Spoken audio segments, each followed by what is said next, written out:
got it, and I got it. Okay, go.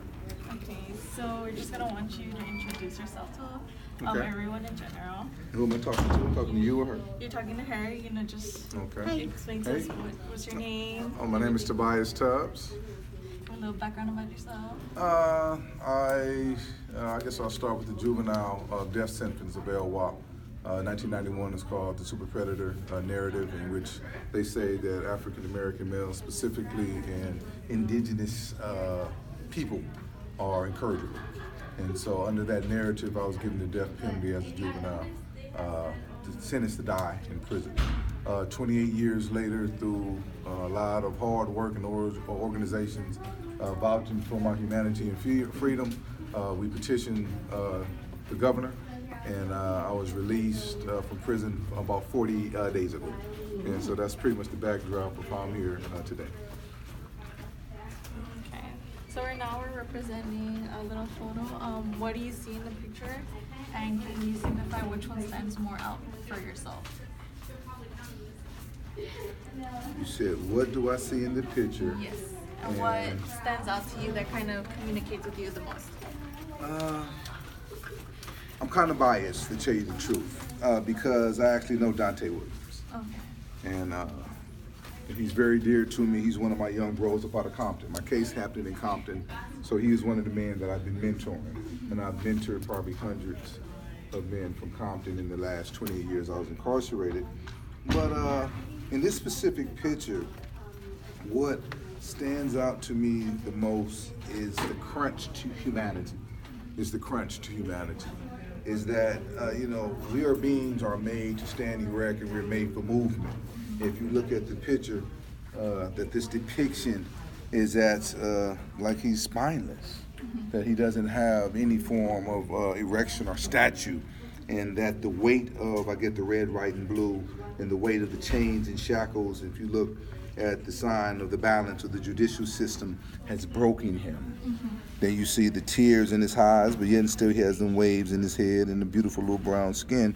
But those tears in his eyes, it look like his spirit is broken, and the brokenness of the spirit naturally is signified within the stature, with his this crunched down, restricted, and lacks motivation. So that's on my first look, being that I haven't looked at it previously in years. But yeah, that's what I see. Okay.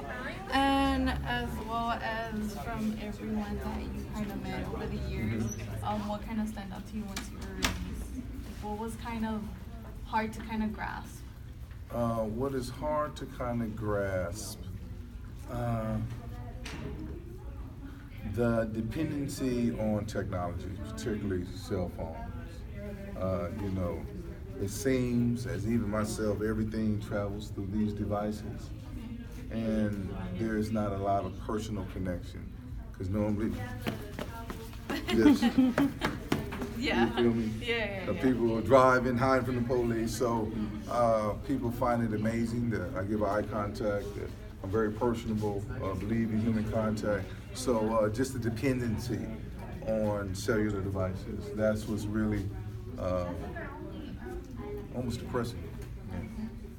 Okay. And as for the justice system, what do you think that we need to work more on? Or at least change over time?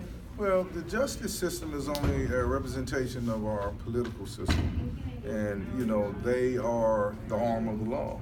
And the penal system is only doing what the judicial system is claiming that they need done. So we have to go back to our politicians and what are really their views of African American people, brown people, indigenous or poor folk space, gentrification, forced migration, immigration, and all these things. So if you ask me, what can we change?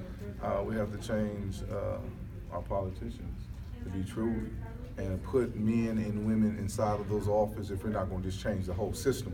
If we're that bold to think that way of changing the whole system, that's what I'm with. But if we're not going to do that, we have to strategically, especially your generation, put people in office who's going to represent our causes and be serious about our people and our space and our lives. And how do you feel about the president that we have now, just making a whole mess and making everybody go against each other? Oh, well, I'm very mindful of leadership and speaking for or against any president. But one thing I do appreciate about President Trump or Donald Trump is that he says what he means and he means what he says, and he's not going to hide or, I guess, listen. Since the first president, we've been at war. It's never been a time that America has not been at war. There's no time in American history. There's no time that we have not been in battles and conflicts. The difference from this man here, he has pronounced himself, I am a CEO of the largest corporation of the world. And our interests are in weapons. Our interests are in minerals. Our interests are in space. Our interests are in getting illegal aliens out of this country. But if you look at almost every president before him, they have done exactly the same thing, but under a different guise. So what I like or dislike about it really doesn't matter. I feel at this point in my life, why have we been a warring nation from day one? That's the bigger question. Why is there such a disenfranchisement, an economic divide, a technical scientific divide, a medical divide between the 1% and the 99%? Why is that? Why am I going down Crenshaw right now and people cannot afford to stay? So gentrification is being had. Why is the Rams, the Lakers, and all these big franchises that are here in Los Angeles not benefiting the grassroots people who are in Los Angeles? Why we got to go? So those would be the kind of questions that I would seek to ask on a political level. Because when politically we cannot get those questions judicially to activate the guards to come arrest us, harass us through laws and different legislation. So I believe it starts with the politician. Thank you so much for That's it? everything. Yeah.